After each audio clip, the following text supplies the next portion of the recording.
They had fame, talent, and millions of fans. At their peak, they were larger than life, glamorous, adored, and seemingly untouchable. But Hollywood's spotlight doesn't shine forever. When the camera stopped rolling and the crowds faded, many Golden Age stars found themselves alone, forgotten, and broke. These are the heartbreaking stories of legendary actors and singers who died in poverty, abandoned by the very industry that once made them icons. 1. Dorothy Dandridge. Her life was a heartbreaking contrast between groundbreaking success and devastating misfortune. A gifted actress and singer, she made history as the first African-American woman nominated for an Academy Award for Best Actress, thanks to her iconic role in Carmen Jones, 1954. With her striking beauty, captivating voice, and undeniable talent, she seemed destined for lasting stardom. But behind the Hollywood spotlight was a woman constantly battling prejudice, betrayal, and hardship. Despite her historic Oscar nomination, Dandridge quickly discovered that fame did not guarantee opportunity, especially for a black woman in 1950s America. Hollywood celebrated her image, but refused to cast her in meaningful roles. Leading parts were rarely offered, and major studios were reluctant to place a black actress opposite white male leads. As a result, her career stalled, while less talented contemporaries found steady work and financial stability. Worse still, the roles she was offered were often limited, typecast, or demeaning. She had to fight for every opportunity in an industry that exploited her talent but denied her a future.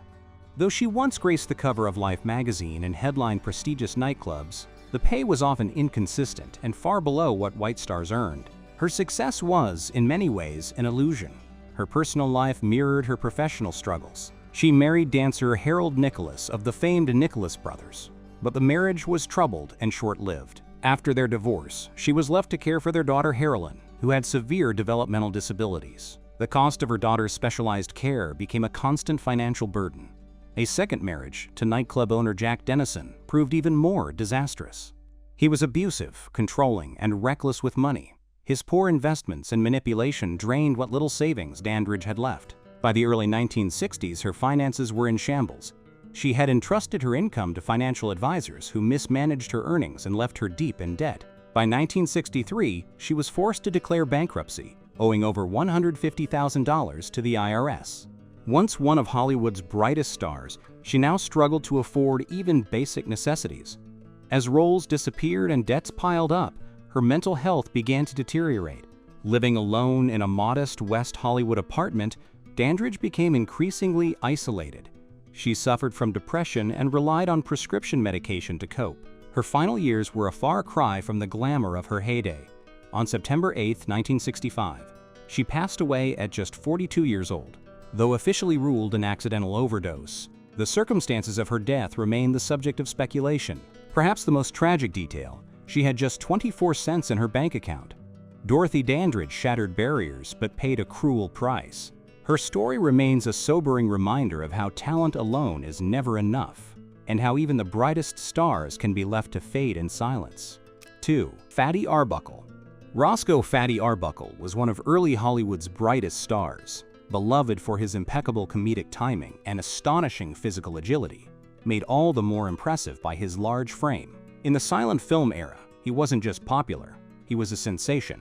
At the height of his fame in the early 1920s, Arbuckle was earning over $1 million a year, an almost unimaginable sum at the time, placing him among the top-paid entertainers in the world. But his success came crashing down in 1921 when he became the central figure in one of Hollywood's first and most explosive scandals. During a Labor Day weekend party at the St. Francis Hotel in San Francisco, actress Virginia Rappe fell ill and died a few days later.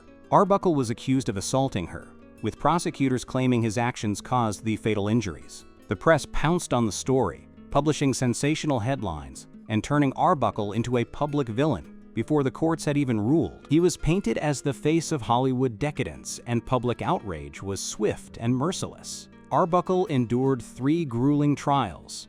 The first 2 ended in hung juries, but the third resulted in a full acquittal. The jury even issued a formal apology, declaring that not only was Arbuckle innocent, but that a grave injustice had been done to him. Unfortunately, by then, the damage was done. His reputation was in ruins, and so were his finances. The legal defense had cost him an estimated $700,000, a staggering blow that drained the fortune he had built. Worse still, Hollywood turned its back on him. Under pressure from moral watchdogs and fearing public backlash, studios banned his films and blacklisted him entirely. Practically overnight, one of Hollywood's biggest names was erased from the industry that had once celebrated him. In the years that followed, Arbuckle attempted to rebuild his career under the pseudonym William Goodrich, directing short comedies that showed glimpses of his former brilliance. But audiences were hesitant to accept him again, and his projects lacked the budget and distribution that had once made him a household name. The stigma of the scandal never fully faded, and Arbuckle remained financially unstable, living modestly and depending on the kindness of a few loyal friends and colleagues. By the early 1930s, however, there were signs of a comeback. Warner Brothers offered him a chance to return to the screen, casting him in a series of comedy shorts that were well received. The industry that once rejected him seemed ready to embrace him again. In a bittersweet twist, Arbuckle signed a contract for his first feature-length comeback film on June 28, 1933, a symbol of hope that brighter days were ahead. But the very next day, on June 29th, he died in his sleep of a heart attack. He was only 46 years old. Arbuckle's story is a tragic reflection of how quickly fame can turn to infamy, and how even an acquittal can't always restore what's been lost. Once a king of comedy, he died still trying to reclaim the spotlight that had been taken from him. 3. Bela Lugosi. Bela Lugosi's name became synonymous with horror, but behind the cape and chilling stare was a man whose life ended in quiet tragedy. Best known for his unforgettable portrayal of Dracula in the 1931 Universal classic, Lugosi's image helped define the modern vampire. Slicked back hair, formal evening wear, piercing eyes, and that iconic accent, "I never drink wine." His performance was so powerful that it forever cemented him in popular culture, yet also trapped him in a role he could never escape. Born Bela Ferenc Dezo Blasco in 1882 in what is now Hungary, Lugosi was already an acclaimed stage actor in Europe before immigrating to the United States. Though limited by his broken English, he made his mark on Broadway as Dracula, leading to the film role that changed everything. But what seemed like a breakthrough quickly became a curse. Hollywood quickly typecast him, offering little outside of horror, often in declining quality productions. While his contemporary and occasional rival Boris Karloff managed to diversify his roles, Lugosi made career missteps, most notably turning down the part of Frankenstein's monster, a decision that would haunt him professionally. As better roles passed him by, he found himself increasingly reliant on the horror genre, even as budgets and scripts worsened. Adding to his decline was physical suffering. During World War I, Lugosi had served as an infantry officer in the Austro-Hungarian army and sustained injuries that led to chronic pain. Doctors prescribed morphine and later methadone, standard at the time, but poorly understood. Over the years, dependency took hold. By the 1940s, his addiction, combined with the stigma it carried, made studios hesitant to hire him. His health deteriorated, and with fewer roles came mounting financial pressure. By 1955, Lugosi's financial situation was dire. He filed for bankruptcy, listing debts of $3,500 and assets of just $1,900. Desperate, he accepted roles in low-budget films, most notably with cult director Ed Wood. Movies like Plan 9 from Outer Space would achieve posthumous fame, but at the time, they paid very little. That same year, in a courageous move rarely seen from public figures of the era, Lugosi voluntarily checked into a state hospital for treatment. Newspaper photos showed the aging actor frail in a hospital bed, a once mighty figure brought low by addiction and neglect. He died of a heart attack on August 16, 1956, at age 73. At the time of his death, he had little more than a few personal belongings and under $2,000 in cash. His fifth wife struggled to afford funeral expenses until Frank Sinatra stepped in to cover the costs. One final act of Hollywood respect. At his son's request, Lugosi was buried in one of his Dracula capes, a fitting tribute to a role that made him immortal on screen, even if it brought him hardship in life. Though Dracula became a billion-dollar icon, Lugosi never earned residuals or licensing royalties. The character endured. The man behind it died nearly penniless. 4. Sammy Davis Jr. Despite decades of fame, fortune, and groundbreaking talent, Sammy Davis Jr. died deep in debt. On May 16, 1990, the legendary entertainer passed away at age 64, leaving behind an estate still owing millions to the IRS. It was a tragic financial end for a man once celebrated as one of the most electrifying performers of his time. Davis lived life on a grand scale. Known for his flashy style and love of luxury, he owned lavish homes, expensive cars, and a sparkling collection of jewelry. His image as a Rat Pack icon was fueled by extravagance, but behind the glamour was growing financial turmoil. A high-stakes gambler, Davis often lost large sums in casinos, and his spending habits eventually outpaced even his immense earnings. Yet the core of Davis's financial collapse was tax-related. Over the years, he accrued millions in unpaid federal taxes due to poor financial oversight and mismanagement by his advisors. Davis himself admitted he didn't fully understand the tax system or how his finances were handled. As interest and penalties accumulated, the debt ballooned. By the late 1980s, he owed the IRS over $7 million. In an effort to settle his debts, Davis was forced to sell off much of what he had worked for.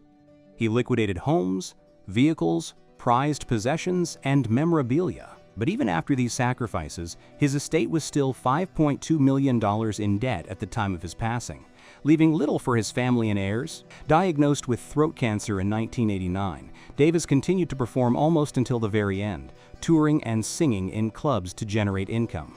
His friends noted that, even as his health declined, his drive to work remained strong. Performing wasn't just about money, it was part of his identity. Despite immense pain and stress, he maintained grace and dignity, determined to confront his obligations head-on. Davis also attempted to negotiate payment plans with the IRS, but the scale of the debt and his declining health left few options. By the time of his death, the man who once stood at the center of American entertainment was fighting on two fronts, against terminal illness and against crushing debt. Sammy Davis Jr.'s legacy lives on through his music, dance, and defiance of racial barriers. But behind the spotlight was a sobering truth. Even the brightest stars can struggle in the shadows. 5. Louise Brooks. When you picture the flapper era of the 1920s, you're likely imagining Louise Brooks, her sharp black bob, fierce gaze, and unapologetic attitude. She didn't just act the part of the rebellious jazz age icon, she defined it. Her image was so striking, so influential, that her haircut is still known today as the Louise Brooks. Born in Kansas in 1906, Brooks began her career as a dancer with the prestigious Denishon Company, but her strong will led to clashes with leadership, and she was dismissed. Undeterred, she moved to New York, joined the Ziegfeld Follies, and transitioned into silent film. But it wasn't in Hollywood that she made her biggest mark. It was in Germany. There, she starred in two of her most celebrated films, Pandora's Box and Diary of a Lost Girl, both directed by G.W. Unlike the exaggerated style of most silent film stars, Brooks brought a raw, natural presence to the screen. Modern, understated, and emotionally resonant, she portrayed complex women with agency and ambiguity, challenging audiences used to simplistic portrayals of femininity. But Brooks refused to play the Hollywood game. When Paramount demanded she return from Europe to dub lines for a film transitioning to sound, she said no. The result? She was blacklisted. At just 24 years old, her career was effectively over. What followed was a steep decline. By the 1940s, the woman who once graced magazine covers worldwide was working a retail job at Saks Fifth Avenue, earning $40 a week. As years passed, she faded into obscurity, struggling financially and emotionally. In 1955, film historian James Card found her living in near poverty in New York City. He invited her to Rochester, where she began writing about cinema. Her collection of essays, Lulu in Hollywood, revealed a sharp intellect and a biting wit. She offered candid, often scathing reflections on the film industry, becoming a respected voice in film scholarship. Louise Brooks died of a heart attack in 1985 at the age of 78. She had spent the last decades of her life forgotten by the industry that once celebrated her, only to be rediscovered posthumously by critics and film historians. Today, she's hailed as one of silent cinema's most important figures, but that recognition came too late to change her fortunes. Brooks once said, "I possess a gift for enraging people, but if I ever bore you, it'll be with a knife." She never compromised, and paid the price for it. 6. Elvis Presley. Elvis Presley, hailed as the king of rock and roll, captivated the world with his electrifying performances and chart-topping hits. At the peak of his fame, he was one of the highest-paid entertainers of all time. reportedly earning between $100 million and $1 billion throughout his career. But behind the gates of Graceland, his finances were a mess. Known for his extravagant lifestyle, Elvis bought fleets of Cadillacs, multiple mansions, jewel-encrusted jumpsuits, and private jets. His generosity was legendary, but unsustainable. Much of his fortune was also drained by his longtime manager, Colonel Tom Parker, who was believed to have taken a staggering 50% cut of Elvis's earnings. Years of financial mismanagement, excessive spending, and a grueling tour schedule left Elvis physically and financially depleted. He struggled with health issues and prescription drug dependency. At the time of his sudden death in 1977, at age 42, he had only around $5 million in liquid assets and roughly $10 million in unpaid taxes and debts. It was Priscilla Presley, his ex-wife, who turned things around. By transforming Graceland into a museum, she revived the Elvis brand and turned his estate into a posthumous empire. 7. Barbara Payton. Barbara Payton's life remains one of Hollywood's most devastating cautionary tales, a story of beauty, fame, and a rapid descent into tragedy. With her platinum blonde hair, piercing blue eyes, and magnetic presence, she seemed destined for stardom. In the early 1950s, she captured public attention and critical praise, especially for her performance opposite James Cagney in Kiss Tomorrow Goodbye, 1950. Her future in Hollywood looked bright, but fame for Payton came at a heavy cost. As quickly as she rose, her life began to spiral out of control. Her personal life soon eclipsed her professional achievements. Payton was caught in a scandalous love triangle with actors Franchot Tone and Tom Neal. The situation turned violent when Neal physically assaulted Tone, leaving him hospitalized with a fractured cheekbone and a broken nose. Though Payton briefly married Tone, the incident severely damaged her reputation. In a town where image was everything, she became labeled as trouble. Hollywood, once enamored with her, began to pull away. Studios were reluctant to hire her, and her growing struggles with alcohol and drug use made her increasingly unreliable. She gained a reputation for being difficult on set, arriving late, unprepared, or under the influence. The promising roles stopped coming. Instead, she was offered parts in low-budget B-movies, a far cry from her earlier acclaim. Her lifestyle continued to spiral. As work dried up, so did her finances. She could no longer maintain the glamorous life she had once flaunted. Her addictions worsened, and with no consistent income, she began passing bad checks and racking up arrests for public intoxication. Once a fixture at red carpet premieres, she was now a tabloid headline for all the wrong reasons. By her late 30s, Payton's situation had become dire. Completely abandoned by the industry and with no source of income, she turned to prostitution to survive, an unthinkable fall from grace for a woman once poised to become a Hollywood icon. Her health, ravaged by years of substance abuse, rapidly deteriorated. She was no longer the radiant starlet adored by millions, but a fragile, broken figure barely recognizable from her former self. In her final years, Payton returned to her parents' modest home in San Diego. She was physically and emotionally exhausted, suffering from liver and heart failure brought on by years of alcohol and drug abuse. On May 8, 1967, she died at the age of just 39. Her family, unable to afford a proper burial, had her body quietly cremated. The woman who had once graced magazine covers and starred alongside legends was laid to rest in silence, her once bright light extinguished long before its time. Barbara Payton's story serves as a haunting reminder of how fame without support, stability, or care can destroy even the brightest promise. 8. Judy Garland. Judy Garland, the dazzling voice behind Over the Rainbow, earned an estimated $40 million over the course of her career, a staggering amount for her time. She was a global icon, starring in classics like The Wizard of Oz, Meet Me in St. Louis, and A Star is Born. Her power as both an actress and singer made her one of the most beloved entertainers in history. But despite her fame and fortune, Garland's life ended in financial ruin. When she died on June 22, 1969, at just 47 years old, her estate was valued at a mere $40,000. She left behind debts of over $4 million, including significant unpaid taxes owed to the IRS. It was a tragic contrast to the wealth she had once commanded. Her financial downfall was the result of a combination of personal struggles, addiction, and years of mismanagement by those entrusted with her career and earnings. From a young age, Garland was pushed to perform under intense studio contracts, which led to the introduction of prescription drugs, first to keep her working, then to help her sleep. Over time, she became dependent on barbiturates, amphetamines, and alcohol, all of which took a toll on her health and ability to work consistently. The cost of this addiction was not only physical and emotional, but deeply financial. Garland's frequent hospitalizations, breakdowns, and canceled performances created mounting expenses. As her health deteriorated, so did her career opportunities. The glamorous film offers of her youth faded, replaced by smaller, less profitable gigs. But perhaps even more devastating than her personal struggles was the betrayal she faced from those closest to her. Her third husband, producer Sid Luft, played a central role in her financial collapse. Luft, who initially helped revive her career in the 1950s, reportedly squandered vast portions of her earnings through failed business ventures and lavish personal spending.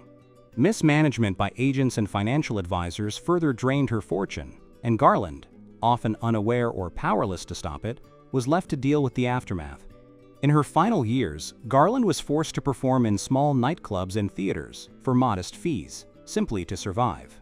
Far from the golden days of Hollywood, she sometimes fled hotels without paying the bill and depended on the goodwill of fans and friends. Her last major engagement was a residency at London's Talk of the Town nightclub in early 1969. Though still gifted with a hauntingly beautiful voice and undeniable stage presence, Garland was physically frail and emotionally exhausted. Behind the scenes, she was scrambling to stay afloat, juggling debts, struggling with addiction, and trying to care for her children. She died just months after the London engagement from an accidental overdose of barbiturates. Judy Garland's story remains one of the most heartbreaking in entertainment history. A legendary talent, adored by millions, undone by an industry and inner circle that failed to protect her. Her voice lives on, but the woman behind the songs died broke, exhausted, and far from the rainbow she once sang about. 9. John Barrymore. Once hailed as one of America's greatest stage and screen actors, spent his final years battling financial ruin. A member of the esteemed Barrymore acting dynasty, alongside siblings Ethel and Lionel, he dazzled audiences with his Shakespearean brilliance on Broadway before transitioning to Hollywood, where he starred in classics like Grand Hotel and Dr. Jekyll and Mr. Hyde. But fame couldn't shield him from personal destruction. Lavish spending, chronic alcoholism, and a string of expensive divorces drained his fortune.